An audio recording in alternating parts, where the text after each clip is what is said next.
Halo Survival is a fan-made audio drama produced using assets from the Halo universe. These assets are owned by 343 Industries and Microsoft. We hope you enjoy this audio production. Halo Survival, a fan-made audio drama produced by Podcast Evolved. Episode 5, Stranded.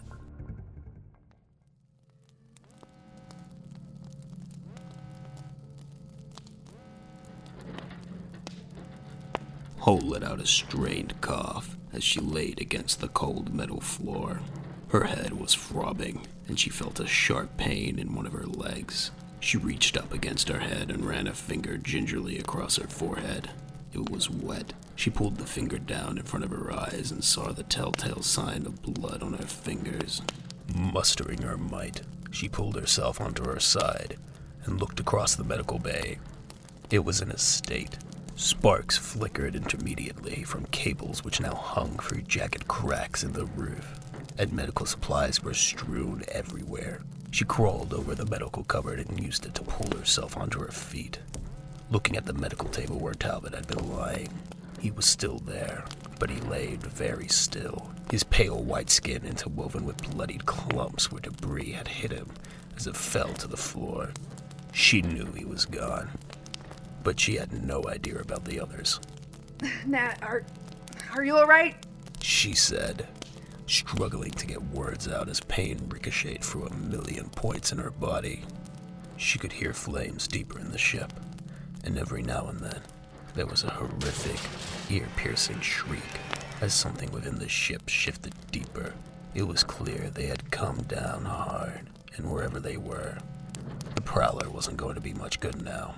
Holt heard some movement to her side and instinctively reached to a holster on her thigh, raising the M6H gunfighter Magnum and thumbing the safety. Chill, boss. It's me. Are you alright? I think so. My arm is killing me. Might be dislocated. She turned to look towards Talbot. I don't think he's... It's best not to dwell on it. Let's find the rest of the squad and see if we can get out of here. Wisner and O'Neill are probably down in the hold. Let's go take a look and see if we can find them, and then we can head up to the bridge and get the captain. The red emergency lighting dimmed the inside of the vessel, but slowly, the two Marines were able to make their way to the doorway which led into the hold. As they entered the doorway, Holt decided it would be best to disclose their presence in case the Marines inside were as twitchy as she was after the crash. O'Neill, Wisner, you in here, Marines? Yes, Sarge. Down here. Holt and Vorstock made it deeper into the hold, and it was clear that the crash hadn't been kind to the vessel. Deep, jagged cuts were torn through the hole on the side, letting bright sunlight burn through the ship. The two warthogs which were parked neatly in the hold moments ago were now mangled and broken. Supplies were strewn across the deck, and a couple of small fires were burning in the far corner of the hold. The far corner of the hold had fallen away completely, revealing a few rocks and a grassy patch of ground which was now charred and burnt. More supplies were strewn across the ground below, too. Holt turned and caught O'Neill and Wisner, who stood next to a metal container. They loaded up magazines with ammunition and then locked them into place on their chest rigs. They smiled as the two Marines walked over to them. It's good to see you both. How are you both doing? We've been better, but we'll be alright. Didn't get too beaten up in the crash. A couple of bruises and scrapes, but nothing major. How are you holding up, Sarge? I'm a little worse for wear, but I'll manage. There's biofoam and medical supplies in the crate over there if you need it. How is everyone else doing? Thanks. Holt looked down at the floor and then back up at the Marines, slight tears forming in her eyes. Talbot is dead. Must have succumbed to his injuries when we crashed. I don't know what to say. He was a good man. Yeah. It won't be the same without him around. Should we get ready to bury him? Does anyone know who? Right now, we don't have time to say proper goodbyes. That will have to wait. I need to go up and check on the others. Get yourselves loaded up and get prepared to leave in 5. Holt nodded to Vorstock, who joined her fellow Marines in loading their weapons. And then Holt turned and navigated the corridor to the bridge. Debris was strewn in the corridor, and it had collapsed to one side, giving it an unbalanced appearance, which made it harder to navigate. Smoke billowed thickly from the unseen fires, and a mixture of intense smells mingled in the atmosphere. Holt pushed through and came to the door for the bridge, which was jammed slightly open. She pushed her way through the door and gasped at the sight which greeted her.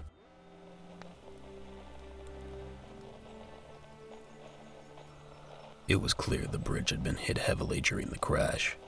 It looked like the Prowler had upturned some of the trees in the woodland as it had crashed, and one of the trees had toppled and smashed through the canopy at the front, causing a lot of the hull of the vehicle to buckle and crumple under the impact.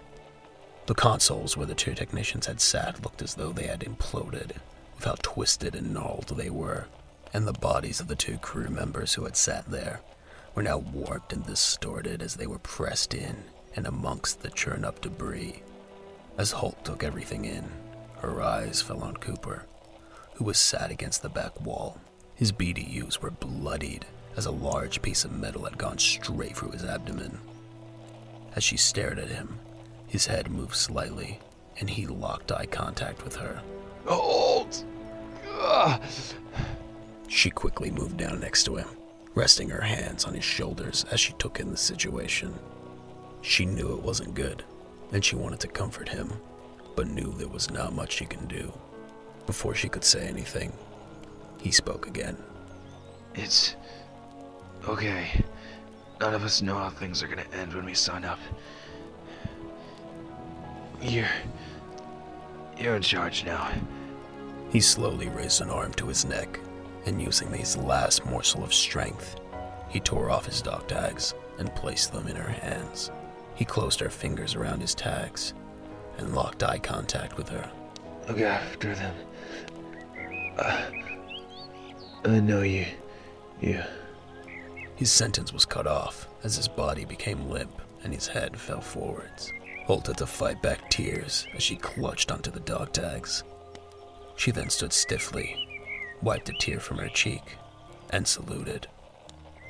Goodbye, Captain.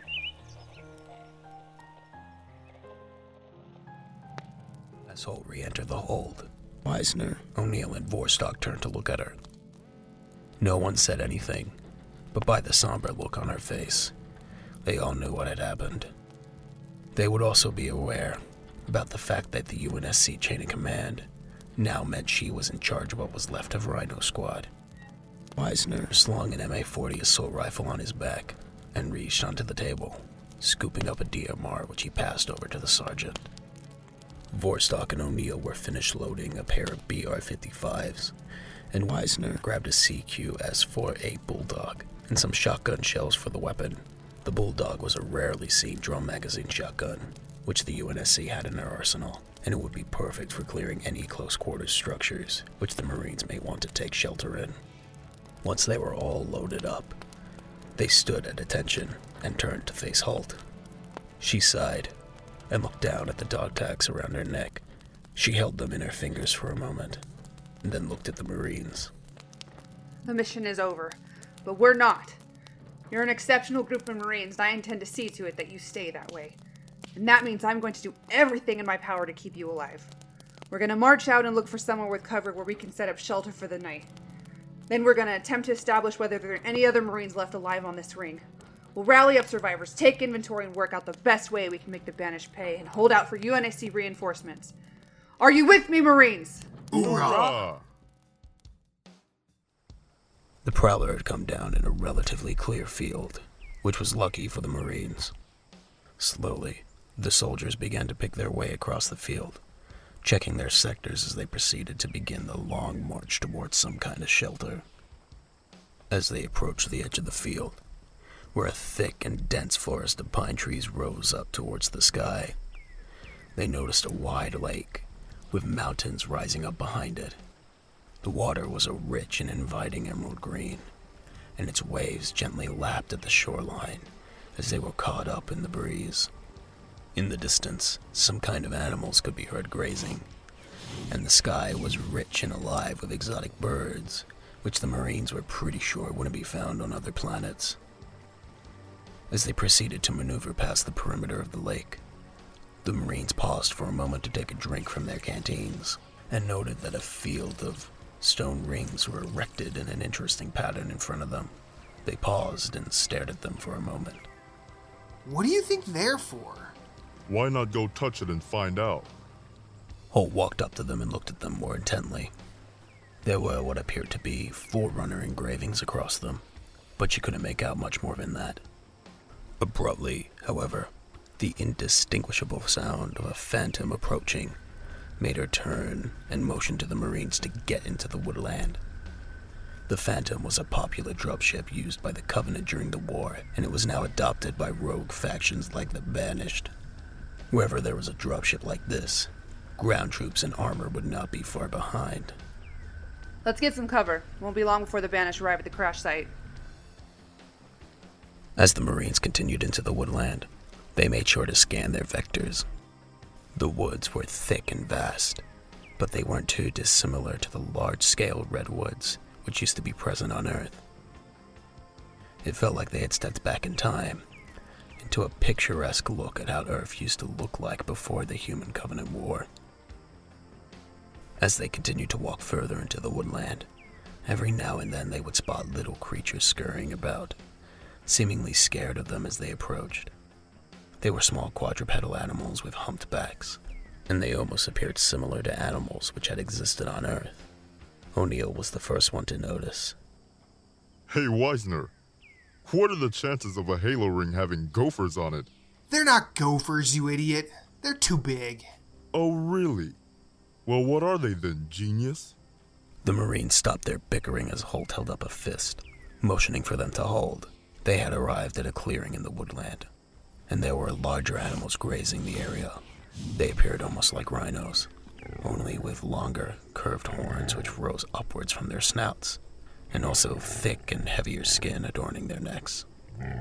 They seemed docile enough to Holt, but she wasn't sure how they would react to the presence of humans on the ring, and wasn't convinced that she wanted to risk it.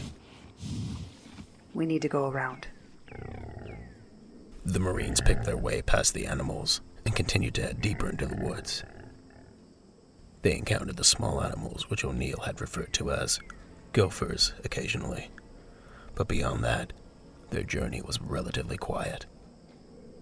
They paused a couple of times to drink water or eat rations, setting up a secure perimeter every time they did, and eventually, they crested a big ridge line which marked the end of the woodland. They clambered up the ridge to the top and were greeted by the sight of a huge Forerunner structure which towered into the sky. The building appeared to have a lower, enclosed section before it had a higher, exposed platform underneath what felt like a larger and smaller right-handed triangle attached to each other. Blue energy span in a circular mechanism in the middle of the structure, and occasionally, the whole structure emitted a blue beam of energy high into the sky. Looking into the skyline, the Marines could see the other emitters were conveying similar signals across the ring as part of some unseen ecosystem. Holt pointed at the structure and smiled. I think we found our shelter for the night.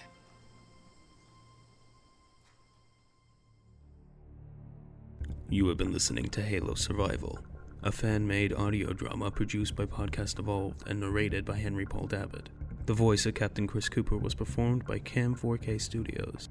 The voice of Sergeant Maria Holt was performed by Kirsty for Halo. The voice of Private Matthew Weisner was performed by Matthew Keel. The voice of Private Dan O'Neill was performed by Demetrius Hazel. The voice of Dr. Nate Talbot was performed by William Boyer. The voice of Private Natalie Vorstock was performed by Samantha Endrist. Guest starring Brad Jost and Tim Piper. Halo Survival was written by Thomas Fishenden and Colin Perkins. Audio drama created using assets from the Halo video games, and music from both the games and the Podcast Evolved original album. Thank you for listening, and evolve.